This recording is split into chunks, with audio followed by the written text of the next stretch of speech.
read, they were entered in the congressional record, and several congressmen then took up the cause, and then something was done in Congress as a result of this. The fact that the editorial page of the New York Times on Christmas Eve published that editorial put our work on a very different level, and it gave a great deal of legitimacy to something that we were trying to advance for a long time, and that was the idea and the reality that a major tragedy was unfolding in East Timor. If one takes literally various theories that Professor Chomsky puts out, one would feel that there is a tacit conspiracy between the establishment press and the government in Washington to focus on certain things and ignore certain things, so that if we broke the rules, that we would instantly get a reaction, a sharp reaction from the overlords in Washington, who would say, hey, what are you doing speaking up on East Timor? We're trying to keep that quiet.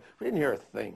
What we did hear, and this was quite interesting, is that there was a guy named Arnold Cohn, and he became a one-person lobby.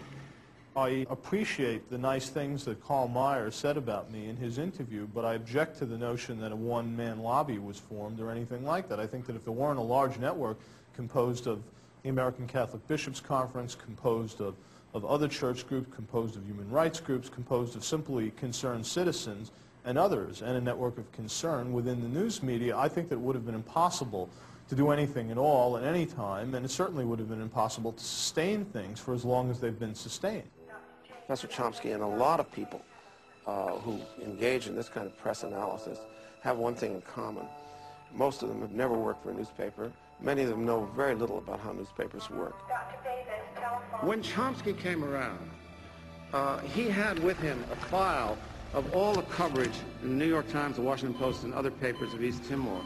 And he would go to the meticulous degree that if, for example, the London Times had a piece on East Timor, and then it appeared in the New York Times, that if a paragraph was cut out, he'd compare and he'd say, look, this key paragraph right near the end, which is really what tells the whole story, was left out of the New York Times version of the London Times thing.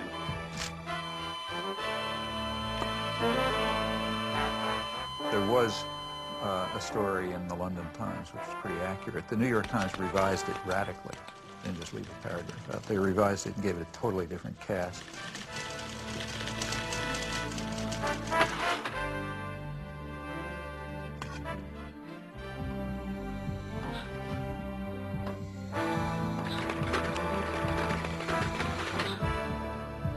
It was then picked up by Newsweek, giving it the New York Times cast.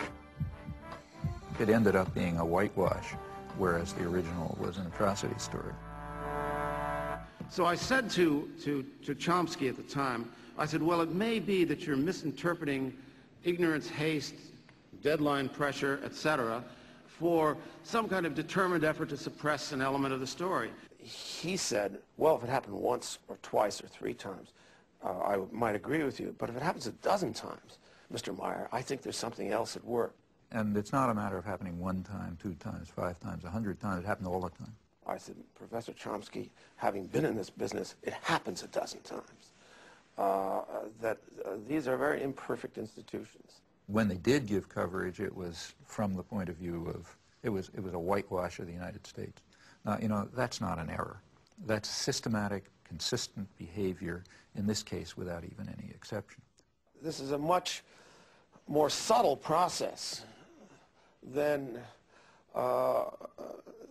you get in the kind of the sledgehammer rhetoric of the people that make a to B equation between what the government does, what people think, and what newspapers say. That sometimes what the Times does can make an enormous difference. At other times, it has no influence whatsoever. So one of the greatest tragedies of our age is still happening in East Timor. The Indonesians have killed up to 1/3 of the population. They're in concentration camps. They conduct large-scale military campaigns against the people who are resisting. Campaigns with names like Operation Eradicate or Operation Clean Sweep. Timorese women are subjected to a forced birth control program. In addition, they're bringing in a constant stream of Indonesian settlers to take over the land. Whenever people are brave enough to take to the streets in demonstrations or show the least sign of resistance, they just massacre them. It's sort of like Indonesia. If we allow them to continue to stay in East Timor, the international community, they will simply digest East Timor and turn it into, trying to turn it into cash crop. I mean, this is way beyond just demonstrating the subservience of the media to power.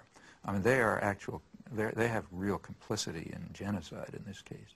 The reason that the atrocities can go on is because nobody knows about them. If anyone knew about them, there'd be protests and pressure to stop them. So therefore, by suppressing the facts, the media are making a major contribution to some of probably the worst act of genocide since the Holocaust. You say that what the media do is to ignore certain kinds of atrocities that are committed by us and our friends, and to play up enormously atrocities that are committed by them and our enemies. And you posit that there's a test of integrity and moral honesty, which is to have a kind of equality of treatment of corpses. Equality of principles. I mean, that every dead person should be in principle equal to every other dead person. That's not what I say at all. Well, I'm glad that's not what you say, because in fact, that's not what you do. Of course it's not what I do, nor would I say it.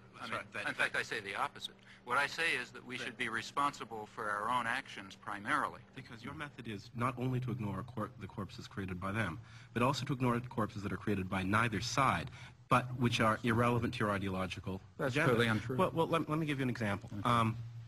One of your own causes that you take very seriously is the cause of the Palestinians, and a Palestinian corpse weighs very heavily on your conscience, and yet a Kurdish corpse does not.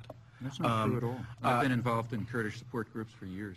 That's absolutely true. That's absolutely false. I mean, just ask the Kurdish, ask the people who are involved in, I mean, you know, they come to me, I sign their petitions and so on and so forth. In fact, if you look at the things we've written, I mean, let's take a look. I mean, I'm not Amnesty International. I can't do everything. I'm a single person. But if you read, say, take a look, say, at the book that Edward Herman and I wrote on this topic. In it, we discuss three kinds of atrocities. What we called benign bloodbaths, which nobody cares about, constructive bloodbaths, which are the ones we like, and nefarious bloodbaths, which are the ones that the bad guys do. The principle that I think we ought to follow is not the one that you stated. You know, it's a very simple ethical point. You're responsible for the predictable consequences of your actions. You're not responsible for the predictable consequences of somebody else's actions. The most important thing for me and for you is to think about the consequences of your actions. What can you affect? These are the things to keep in mind. These are not just academic exercises. We're not analyzing the media on Mars or in the 18th century or something like that. We're dealing with real human beings who are suffering and dying and being tortured and starving because of policies that we are involved in. We, as citizens of democratic societies, are directly involved in and are responsible for.